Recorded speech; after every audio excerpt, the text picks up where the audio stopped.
the fundamental theorem of algebra.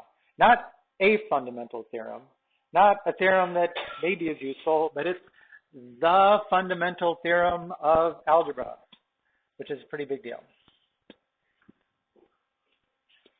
Right? The fundamental theorem of algebra. It basically says this: if you got a polynomial of degree n, then it must have n zeros.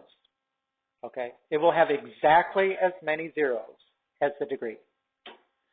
Now, they're not all real, right? Some might be imaginary and some may be real. But if you add them all up, you're going to have exactly n zeros. And if you remember, when you add up the real numbers you add to the imaginary numbers, you get what's called complex numbers. So it's specifically, you have n complex zeros for a polynomial of degree n.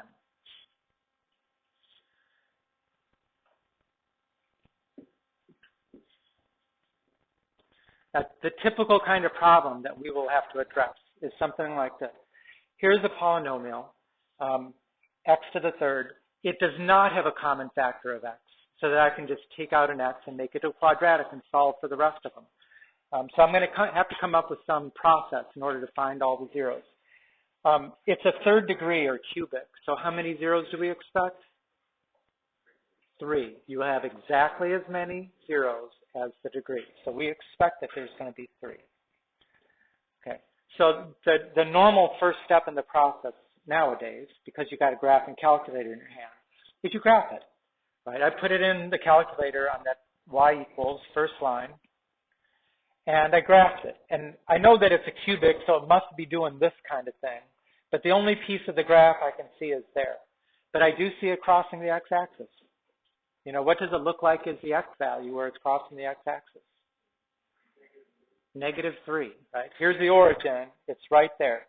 And I can confirm that by looking in the table of values. At -3, x is -3, y is 0. So sure enough, I know one of the zeros. But I still need to find 2 more because I know it has 3.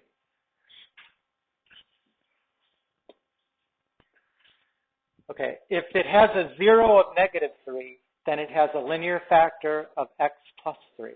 Remember, x minus the 0 is the linear factor, which tells you that the polynomial has a factor of x plus 3. And then there's another factor which we don't know, but the last 2 zeros got to be coming from that. So we learn to divide polynomials by factors, right, so that we can get it down to a quadratic and then use the quadratic formula to find the last 2 zeros. Sometimes you don't have to. Sometimes they all show up as x-intercepts, right? They're all on the graph and you just read them off. But if they're not real, then you're going to have to find them with the quadratic formula.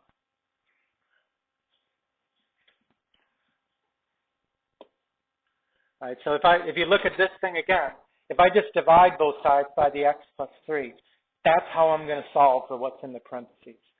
I'm going to divide this by this. That's that right there. And what I'm left with, I can finish with the quadratic formula. Do you have a question? Okay. Okay.